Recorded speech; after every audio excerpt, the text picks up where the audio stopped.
کہ جب ہم سفر حج پر جاتے ہیں یا عمرہ کی سعادت حاصل کرنے ہیں، نیت تو میری یہی ہوتی ہے کہ واپس پھر کبھی نہ آئیں۔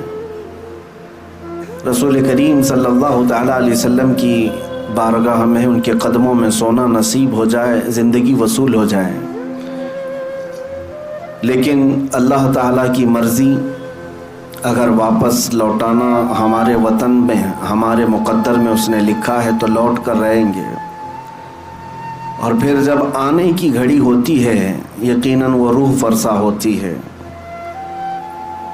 مدینہ طیبہ سے واپسی کی گھڑی واقعی ایک سچے محبت کرنے والے عاشق کے لیے بہت ہی سخت امتحان کی گھڑی ہوتی ہے۔ قدم لڑکھڑا جاتے ہیں کہ جو حسین منظر، جو خوبصورت وادیوں میں میں میرے مصطفیٰ کریم صلی اللہ علیہ وسلم کی برکتیں لے رہا تھا، اچانک واپسی کا وقت آ جاتا ہے، قافلے کے چلنے کا شور ہو جاتا ہے، تھوڑی دیر کے لیے کشمکش میں رہتا ہے بندہ، لیکن میرے عزیزو ہم واپس وہاں سے آتے ہیں تو یہی عزم لے کر کے آتے ہیں کہ اے اللہ، مدینے سے اگر واپس جانا ہمارے مقدر میں تو نے لکھ دیا ہے تو فقط اب اس کام کے لیے ہمیں واپس لوٹا کہ وطن جائیں تو بھی زندگی بھر میرے مصطفیٰ کی بات کیا کریں اور دین متین کی خدمت کیا کریں، اللہ اور اس کے رسول کی رضا کے لیے جیا کریں۔ عزیزان گرامی، میں نے قرآن عظیم کی ایک آیت آپ کے سامنے تلاوت کی۔ اللہ فرماتا ہے وَمَن يُعَظِّمْ شَعَائِرَ اللَّهِ فَإِنَّهَا مِن تَقْوَى الْقُلُوبِ، جو اللہ کی نشانیوں کی تعظیم کرتے ہیں، عزت کرتے ہیں، انہیں دل کا تقوی حاصل ہوتا ہے۔ اللہ کی نشانیاں کیا ہیں؟ آپ نے قرآن کی آیت میں یہ سنا ہوگا اِنَّ الصَّفَا وَالْمَرْوَةَ مِن شَعَائِرِ اللَّهِ، قرآن میں ہی ہے، دوسرے پارے میں اللہ تعالیٰ فرماتا ہے بے شک صفا اور مروہ اللہ کی نشانیوں میں سے۔ صفا مروہ کیا ہے؟ یہ دو پہاڑیاں ہیں، کعبے کے قریب دو پہاڑیاں ہیں، صفا اور مروہ۔ ان دو پہاڑیوں کو اللہ تعالیٰ فرماتا ہے کہ یہ اللہ کی نشانیوں میں سے ہیں۔ کس لیے نشانیاں ہیں؟ اور قرآن میں چوتھے پارے میں آپ پڑھیں گے، اللہ تعالیٰ فرماتا ہے ان اول بیت وضع للناس للذی ببکۃ مبارکا وہدی للعالمین فیہ آیات بینات مقام ابراہیم۔ اللہ فرماتا ہے سب سے پہلے اس روئے زمین پر جو گھر بنا ہے وہ خانہ کعبہ ہے، جو مکہ میں بنا ہے۔ کس لیے؟ کہ وہ پوری دنیا کے لیے ہدایت کا ذریعہ بنے اور برکت کا ذریعہ بنے، اور اللہ فرماتا ہے اس میں کھلی ہوئی نشانیاں ہیں۔ خانہ کعبہ کو اللہ فرماتا ہے اس میں کھلی ہوئی نشانیاں ہیں۔ صفا اور مروہ کو کہتا ہے رب تعالیٰ کہ یہ اللہ کی نشانیاں ہیں۔ کیوں میرے عزیزو؟ یہاں پر کچھ باتیں مجھے عرض کرنی ہے۔ سفر حج سے لوٹنے کے بعد اگر کوئی حاجی یہ عقیدہ لے کر کے آتا ہے تو میں سمجھتا ہوں اس کا حج اللہ تعالیٰ قبول کر لے گا۔ کیا چیز؟ بہت سارے جاتے ہیں اور بھیڑ بھاڑ کو دیکھتے ہیں، لاکھوں لوگ اس طرف پڑھ رہے ہیں، لاکھوں لوگ یہ کر رہے ہیں، لاکھوں لوگ وہ کر رہے ہیں۔ ایک بات یاد رکھیں، اسلام بھیڑ سے نہیں چلتا، اسلام آتھینٹک چیزوں پر چلتا ہے، اس کی جڑیں مضبوط ہیں، یہ حقانیت کی بنیاد پر چلتا ہے۔ میں جو بات عرض کر رہا ہوں وہ یہ ہے کہ صفا اور مروہ دو چھوٹی پہاڑیاں ہیں، اب تو ان کی اونچائیاں سب ختم کر دی گئیں، تھوڑی تھوڑی سی نشانیاں باقی رکھا ہے ایک سعودی گورنمنٹ نے، باقی سب تو مٹا دیا۔ صفا اور مروہ پر کیا ہوا کیا تھا آپ کو یہ بھی پتا ہے۔ سیدہ ہاجرہ حضرت ابراہیم علیہ السلام کی اہلیہ، حضرت اسماعیل علیہ السلام کی ماں، 6 ماہ کے حضرت اسماعیل علیہ السلام، قریب چھوٹے سے بچے، ان کی پیاس کی شدت کو بجھانے کے لیے وہ دوڑ لگا رہی تھیں۔ کبھی صفا پر چڑھ کر دیکھتی کہ کہیں پانی نظر آتا ہے، وہاں سے بھاگتی ہوئی مروہ کی طرف جاتی۔ یہ دونوں پہاڑیوں میں تقریباً آدھا کلومیٹر کا فاصلہ ہے، یا ہو سکتا ہے اس سے تھوڑا آس پاس ہوگا۔ 500 سے 700 میٹر کے درمیان ایک پہاڑی سے دوسری پہاڑی.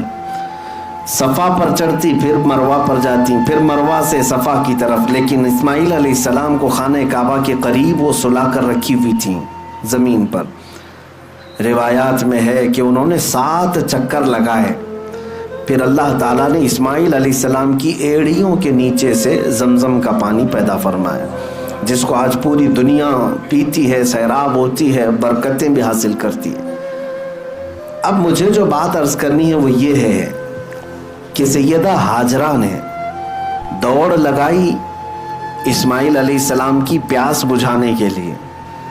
صفا سے مروہ, مروہ سے صفا, صفا سے مروہ, مروہ سے صفا, یہ ٹوٹل 7 چکر ہوئے. اس کے بعد یہ بات اس واقعے کو ہو کر کے ہزاروں سال ہو گئے, لیکن آج بھی حاجی وہاں پر دوڑ لگا رہے ہیں. ہر عمرہ پر جانے والا وہاں پر دوڑتا ہے. میرے عزیزو, یہ کیا بات ہے؟ اللہ تعالیٰ نے اپنی اس محبوب بندی کی ادا کو قیامت تک آنے والے حاجیوں کے لیے واجب کر دیا. یہ اللہ کی نشانی ہے. دونوں پہاڑیاں, اب تم دوڑو گے, جو بھی حج کے لیے آئے گا, عمرہ کے لیے آئے گا, دوڑے گا. اب مجھے آپ یہ بات بتائیں, کیا آپ بھی کسی کی پیاس بجھانے کے لیے دوڑتے ہیں؟ کیا آپ بھی وہاں پر کسی کو پانی پلانے کے لیے دوڑتے ہیں؟ نہیں. آپ سب کو پتا ہے ہم آج وہاں پر دوڑ کسی کی پیاس بجھانے کے لیے نہیں, بلکہ اللہ کی ایک محبوب بندی کی ادا پر عمل کرنے کے لیے دوڑتے ہیں. اب بات ایک نکتے کی میں عرض کرتا ہوں. اللہ کی نشانیوں میں سے ایک نشانی ہے, کیا ہے؟ صفا اور مروہ. توجہ چاہتا ہوں, بہت ہی ایک اہم نکتے کی طرف آپ کی طرف توجہ لے جا رہا ہوں. اسماعیل علیہ السلام کون ہے؟ اللہ کے نبی ہیں, بلکہ ابھی شیر خوار ہیں, دودھ پیتے ہوئے ہیں.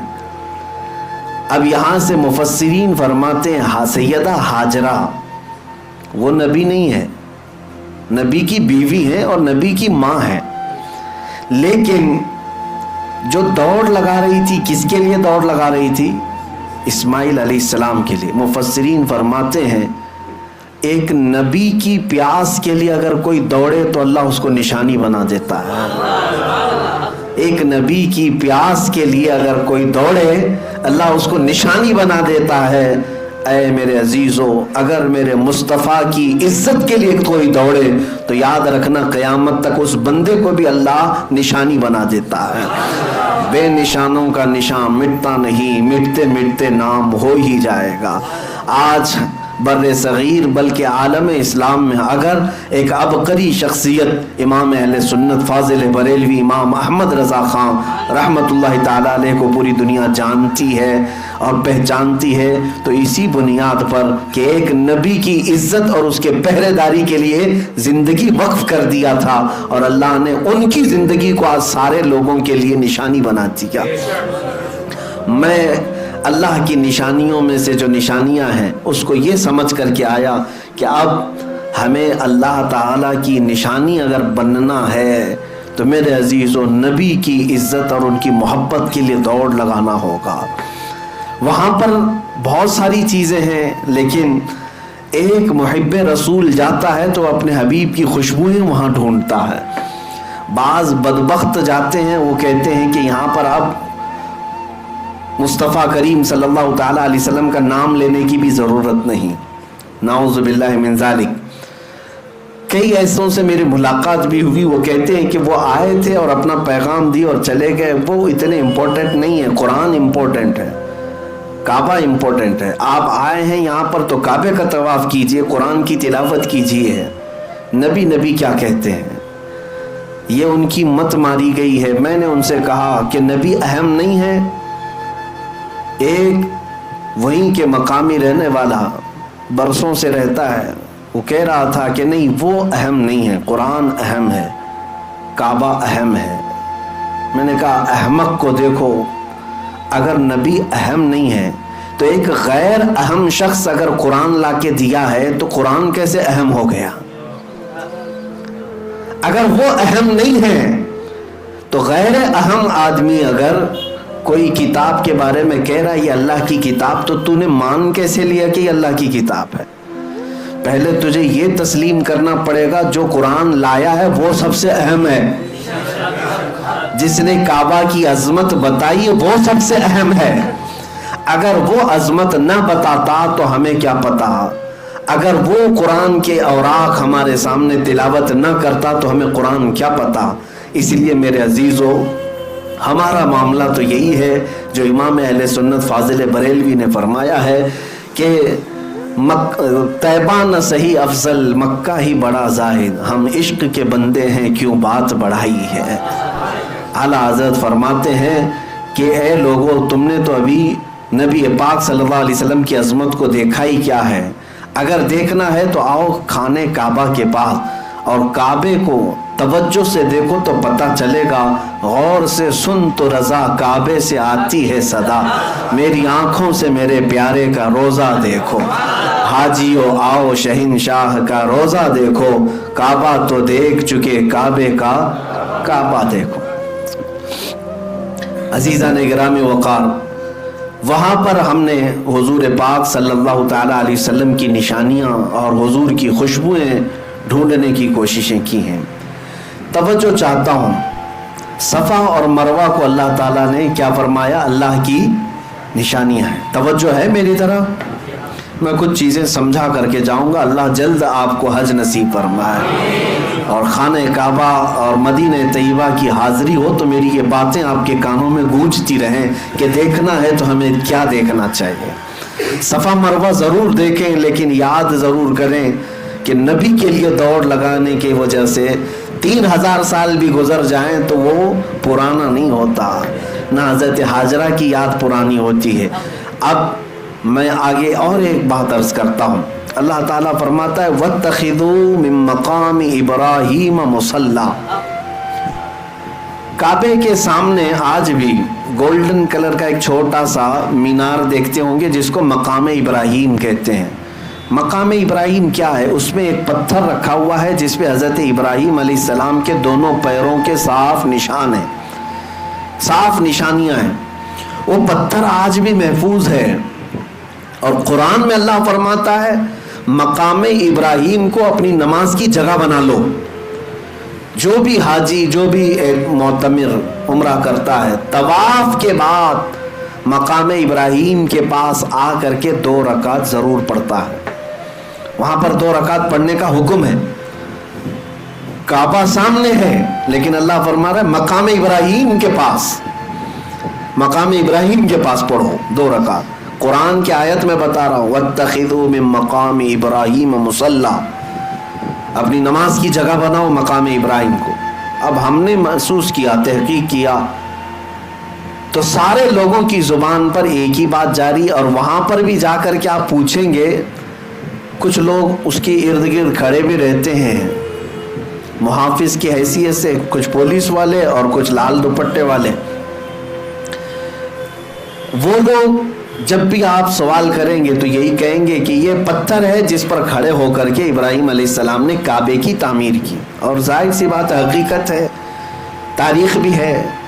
وہ پتھر کی ایک تاریخ یہ ہے کہ ابراہیم علیہ السلام اس پتھر پر کھڑے ہو کر کعبے کی دیواریں بلند کرتے تھے۔ دیوار جتنی بلند ہوتی تھی پتھر بھی اونچا ہو جاتا تھا۔ جب ابراہیم علیہ السلام کو اترنا ہوتا تو پتھر چھوٹا ہو جاتا تھا، وہ فلیکسیبل سیڑھی کی طرح تھا، خود اونچا ہوتا تھا اور خود نیچے ہو جاتا تھا۔ اب یہ پتھر ابراہیم علیہ السلام کی خانہ کعبہ کی تعمیر کرنے کی نشانیوں میں سے ایک نشانی رکھی گئی ہے، محفوظ ہے۔ تو میں آپ سے پوچھتا ہوں، کیا وہ پتھر اتنا افضل اسی لیے ہے کہ اس پر کھڑے ہو کر ابراہیم علیہ السلام نے کعبے کی تعمیر کی؟ میرے عزیزوں، مشہور تو یہی ہے، لیکن عشق والوں کی زبان سے پوچھیں تو ان کی تحقیق میں ایک اور باب کا اضافہ بھی ہوتا ہے۔ فرماتے ہیں مفسرین کہ اس پتھر کی ایک یادگار اور بھی ہے، صرف کعبے کی تعمیر نہیں ہوئی اس پتھر پر کھڑے ہو کر، بلکہ جب خانہ کعبہ کی تعمیر مکمل ہوئی تو اس پتھر پر کھڑے ہو کر ابراہیم علیہ السلام نے ایک دعا کی تھی، ربنا وبعث فیہم رسولا من انفسہم یتلو علیہم آیاتہ وَيُزَكِّيهِمْ وَيُعَلِّمُهُمُ الْكِتَابَ وَالْحِكْمَةَ إِنَّكَ أَنْتَ الْعَزِيزُ وَيُعَلِّمُهُمُ الْكِتَابَ وَالْحِكْمَةَ وَيُزَكِّيهِمْ إِنَّكَ أَنْتَ الْعَزِيزُ الْحَكِيمُ۔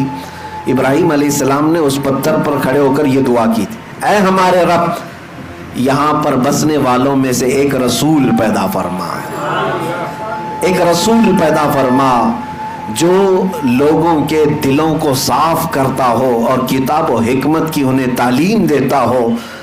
مولا بے شک تو حکمت والا اور غالب حکمت والا ہے۔ ابراہیم علیہ السلام نے اس پتھر پر کھڑے ہو کر کے دعا کیا کی تھی؟ اے اللہ ایک رسول پیدا فرما۔ اب میں آپ کو بتاتا ہوں پوری تاریخ میں ابراہیم علیہ السلام سے لے کر آج تک تقریباً 4000 سال کے عرصے میں مکہ میں سوائے میرے مصطفیٰ کے کوئی اور رسول نہیں پیدا ہوا، کوئی اور رسول نہیں آئے۔ ابراہیم علیہ السلام نے دعا کی تھی، ابراہیم علیہ السلام اس پتھر پر کھڑے ہو کر دعا کیے تھے۔ آپ کی دعا کے نتیجے میں تقریباً 2000 سال کے بعد یا 1500 سال کے بعد اگر اس مکے میں کوئی جلوہ فگن ہوا تو وہ آمنہ کا لال پیدا ہوا، تاجدار کونین رحمت عالم مصطفیٰ کریم صلی اللہ علیہ وسلم اس مکہ میں تشریف لائے۔ اور اتنا ہی نہیں کہ میں یہ صرف اور صرف قیاس آرائیاں کر رہا ہوں، بلکہ خود میرے آقا نے فرمایا اے لوگو تم جانتے ہو میں کون ہوں، تم جانتے ہو میں کون ہوں؟ اور لوگوں سے کہا سنو، عیسیٰ علیہ السلام جس کی بشارت دیتے تھے اور ابراہیم علیہ السلام جس کے لیے دعا کرتے تھے، میں وہی رسول ہوں۔ تو اب میں آپ کے ذہن کو قریب کرتا ہوں، اس پتھر کی عظمت کا معاملہ اب اور بدل گیا۔ کہا گیا، مفسرین فرماتے یہ پتھر اس لیے بھی افضل ہو گیا کہ اس پتھر پر کھڑے ہو کر ابراہیم علیہ السلام نے ہمارے رسول کو مانگا تھا، ہمارے رسول کے پیدا ہونے کی دعا کی تھی، اور اللہ تعالیٰ نے ابراہیم علیہ السلام کی دعا قبول بھی کی، اور اللہ کریم نے ابراہیم علیہ السلام کی اولاد میں ہی میرے نبی کو پیدا فرمایا۔ میرے عزیزو، مکہ مکرمہ میں جائیں تو جگہ جگہ عبادات ہیں، ریاضات ہیں، جگہیں تو سب عبادت کی ہیں، لیکن اگر سچا عاشق ہو تو وہ اپنے نبی کی خوشبوئیں وہاں ڈھونڈتا رہتا ہے۔ خانہ کعبہ صرف 4 کونے والی ایک عمارت کا نام نہیں ہے، اس کی عظمت بتاتی ہے کہ اس کو آلائشوں سے پاک کرنے والا میرا مصطفیٰ ہے، نبی کریم صلی اللہ تعالیٰ علیہ وسلم کی ذات کریمہ ہے۔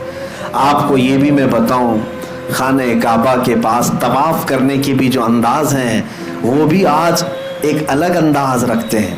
آپ تو دور بیٹھے ہوئے گھومتے ہوئے لوگوں کو دیکھتے ہوں گے، نہیں اس کے مکمل آداب ہیں، اس کے طریقے ہیں۔ خانہ کعبہ کے 7 چکر طواف کرنے ہوتے ہیں، حجر اسود جہاں لگا ہوا ہے وہاں سے طواف شروع ہوتا ہے اور پھر گھومتے ہوئے واپس وہیں آتے ہیں۔ اب انداز کیا ہونا چاہیے؟ طواف کا انداز کیا ہے؟ میرے عزیزو، ہے تو اللہ کی عبادت، لیکن وہاں طریقے میرے مصطفیٰ کے نظر آتے ہیں۔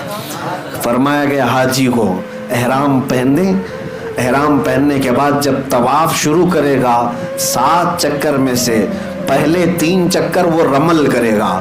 رمل کا مطلب کیا ہے؟ سینہ تان کر اکڑ کر چلے گا، پوری زندگی بھر اکڑ کر کے چلنا حرام ہے۔ قرآن پاک میں اللہ نے فرمایا وَلَا تَمْشِ فِي الْأَرْضِ مَرْحًا، زمین پر اکڑ کر مت چلو، اس لیے کہ نہ تم زمین کو پھاڑ سکتے ہو نہ پہاڑوں تک پہنچ سکتے ہو، اور جو اکڑ کر کے چلتا ہے، غرور اور گھمنڈ اور تکبر کرتا ہے، اس کے لیے اذیت ناک سزائیں قیامت کے دن ان کی حیثیت چونٹیوں کی طرح بنائی جائے گی۔ جو اکڑتے تھے زمین پر اور انہیں لوگوں کے پیروں سے روندایا جائے گا۔ لیکن ایک مقام ایسا ہے جہاں حکم دیا جا رہا ہے اکڑ کے چلو، سینہ تان کر کے چلو۔ ہم جاتے ہیں، موقع تو نہیں ملتا، بھیڑ بھاڑ ہوتی ہے، لیکن موقع ملتا ہے تو سینہ تان کر۔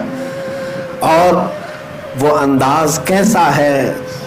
وہ انداز پہلوانوں کا انداز ہوتا ہے، پہلوانوں کا انداز۔ باقی دوسری جگہوں پر پہلوانی دکھانے کے لیے بھی تمہیں اکڑنے کی اجازت نہیں، لیکن وہاں پر حکم ہے کہ سینہ تان کر کے چلو، رمل کرو۔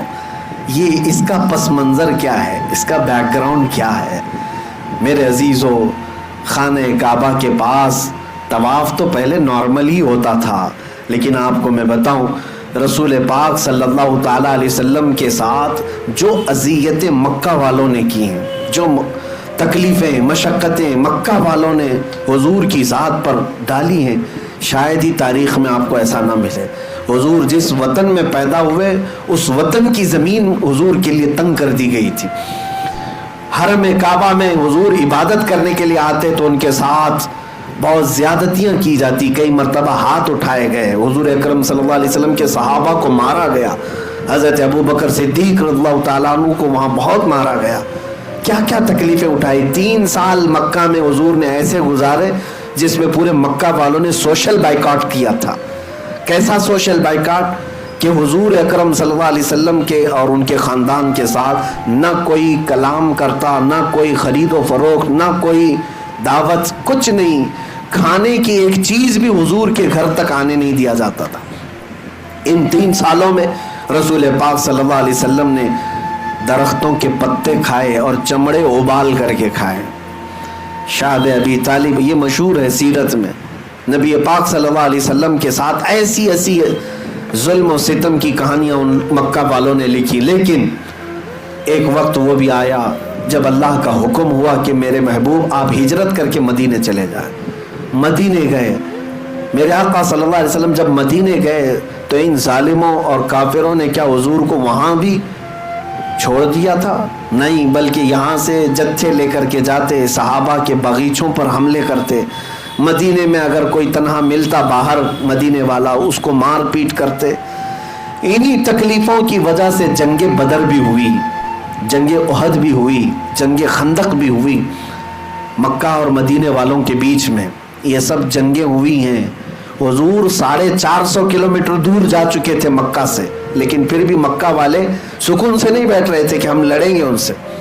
لیکن ایک بات یاد رکھنا، ظلم کی ڈور لمبی نہیں ہوتی، ظلم کی ڈور لمبی نہیں ہوتی، بہت جلدی اسے کھینچ لیا جاتا ہے۔ ظالموں کی تاریخ آپ اٹھا کر کے دیکھ لیں، ایک وقت آتا ہے جب وہ اپنے ہی گھر میں ایسے قید ہو جاتے ہیں کہ ان کا کوئی پرسان حال نہیں ہوتا۔ آج بھی جو ظلم ہو رہا ہے، مجھے امید یہی ہے انشاءاللہ وہ وقت قریب ہے جب رب تبارک و تعالیٰ اپنی رسی کھینچے گا تو یہ اپنے ہی گھر میں بے آب و دانہ اور بغیر کسی پرسان حال کے دم توڑنے پر مجبور ہو جائیں گے۔ آپ انتظار کریں۔ ہاں، جب بھی اہل حق کے ساتھ ظلم بڑھتا ہے تو زیادہ نہیں، تھوڑے دنوں تک یہ ظالموں کو اللہ ڈھیل دیتا ہے، اور یہ ہماری آزمائش بھی ہوتی ہے۔ ظالم ہرگز یہ نہ سمجھے کہ وہ جو کر رہا ہے وہ سب اچھا ہے، بلکہ آج تو کچھ بھی نہیں ہے، اس سے بڑے بڑے فرعون، شداد، ہارون، حامان، قارون سب آ کر کے گئے، ان کے پاس مال بھی تھا، تخت بھی تھا، تاج بھی تھا، سب تھا، لیکن اپنے ظلم کی وجہ سے وہ باقی نہیں رہے۔ میرے عزیزوں، 6 سال گزرے ہجرت کے، 6 سال حضور پاک صلی اللہ تعالیٰ علیہ وسلم 6 سال کے بعد مکہ مکرمہ واپس تشریف لائے 10,000 صحابہ کے ساتھ۔ نہ کوئی جنگ، نہ کوئی جدال، نہ کوئی قتل و قتال۔ حضور پاک صلی اللہ تعالیٰ علیہ وسلم کے ساتھ 10,000 صحابہ تھے، مکہ فتح ہو چکا تھا۔ وہ مکہ والے جو ہمیشہ لڑ رہے تھے جماعت جماعت بنا کر کے، وہ بیچارے ٹکڑوں میں بدل گئے، سب میں آپس میں نفرت پیدا ہو گئی، خاندانوں میں درار، اور حضور پاک صلی اللہ علیہ وسلم کی اس جماعت کا مقابلہ کرنے کی سکت بھی نہیں رکھتے تھے۔ مکہ فتح ہوا، وہ صحابہ جو مکہ میں مارے گئے تھے، پیٹے گئے تھے، ان کا مال، ان کی جائیدادیں ہڑپی گئی تھی، وہ سب صحابہ واپس آئے ہیں۔ سوچیں آپ، تصور میں جائیں، جن صحابہ کو گھر بار سب چھوڑ کر کے مدینے جانا پڑا تھا، آج 6 سال کے بعد جب وہ واپس آئے، ان کے ساتھ کتنی خوشیاں تھی جانتے؟ ایک تو اپنا وطن، ایک تو اپنا آبائی گھر مل رہا ہے، اپنی وہی پہچانی ہوئی زمین، اس پر پلس یہ ہے کہ خانہ کعبہ آج کھلا ہوا مل رہا ہے۔ جہاں پر آنے پہ ان پر پابندی تھی، آج ان کے ہاتھوں میں ہے، اذان یہ دے سکتے ہیں، نماز یہ پڑھ سکتے ہیں۔ کتنی خوشیوں کا وقت ہوگا۔ یہ وہ وقت تھا فتح مکہ کا، جب رسول کریم صلی اللہ علیہ وسلم کے یہ صحابہ 10,000 کی تعداد میں تھے، خانہ کعبہ کے اندر داخل ہوئے ہیں۔ صحابہ کی کیفیت ہی الگ تھی، وہ وجد میں تھے، کوئی دیواریں چومتا، کوئی مٹی اٹھا کر چومتا تھا کہ مجھے اللہ تعالیٰ نے میری نعمت واپس عطا کی۔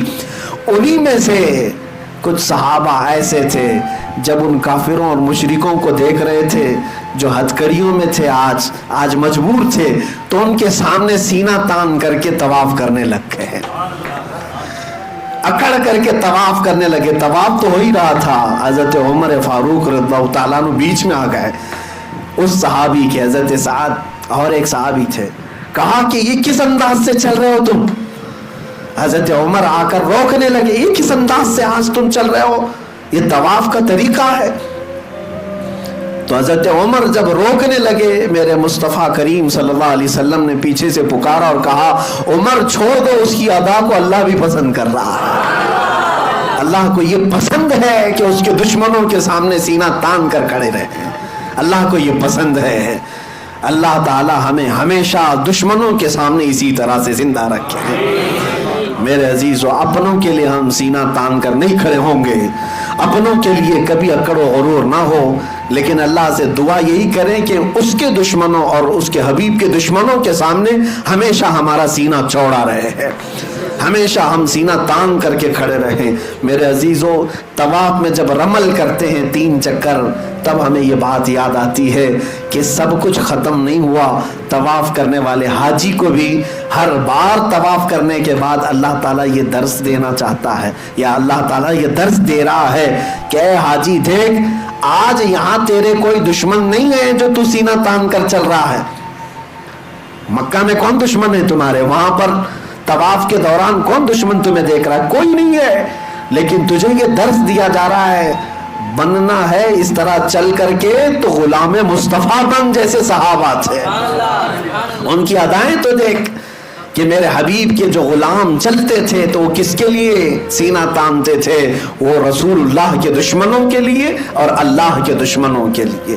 میرے عزیزو، میں نے سفر میں اس بات کی پوری کوشش کی ہے کہ جو بھی عبادت ہو وہاں میرے مصطفیٰ کی خوشبو تلاش کرو۔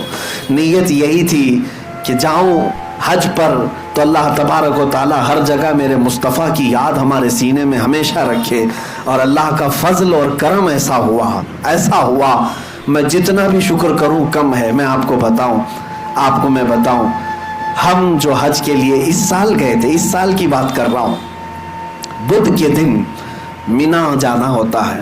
اس سال ہم جو گئے بدھ کے دن مینا گئے، جمعرات کے دن، بدھ کی رات ختم ہو گئی تھی، جمعرات کو ہم مینا میں قیام کیے، 5 وقت کی نمازیں جمعرات کے دن مینا میں نماز پڑھنی تھی۔ توجہ چاہ رہا ہوں، جمعرات کو ہم کہاں گئے؟ مینا میں 5 وقت کی نمازیں پڑھے، اور جمعہ کو ہم عرفات کے میدان میں تھے۔ عرفات کے میدان میں جمعہ کے دن ظہر اور عصر ملا کر کے پڑھی جاتی ہے، اور پھر سورج غروب ہونے کے بعد جمعہ کی جو رات آتی ہے یعنی سنیچر کی رات، وہ مزدلفہ میں قیام کیے، اور اس کے بعد سنیچر کی جو صبح تھی اس دن کنکریاں مارنے ہوتا ہے بڑے شیطان کو، ایک ہی شیطان کو 7 کنکریاں سنیچر کے دن مارے، اور اس کے بعد سنیچر کے دن ہی قربانی کیا، سنیچر کے دن ہی ہم نے اپنے بال منڈائے، اور سنیچر کے دن ہی خانہ کعبہ کا طواف کیا۔